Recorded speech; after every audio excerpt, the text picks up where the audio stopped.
Hello everyone, आज मी तुम्हाला एकदम खमंग काकडीचे थालीपीठ कसे बनवायचे त्याची रेसिपी सांगणार आहे।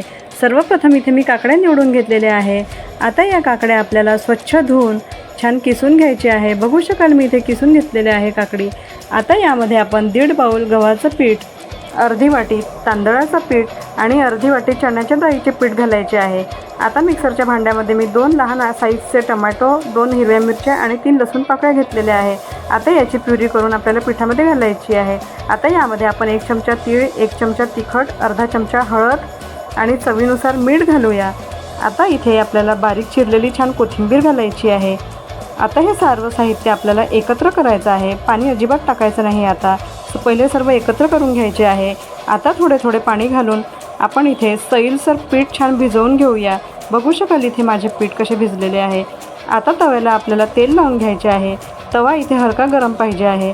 आता आपण पीठ घालून छान थालीपीठ पसरवून घेऊया पाण्याच्या साहाय्याने। बघू शकाल इथे मी थालीपीठ छान पातळसर पसरवून घेतलेले आहे।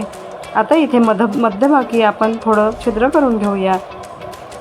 आता छान तेल लावून थालीपीठ एकदम खरपूस लो टू मीडियम फ्लेमवर शेकून घ्यायचे आहे। बघू शकाल इथे माझं थालीपीठ रेडी आहे।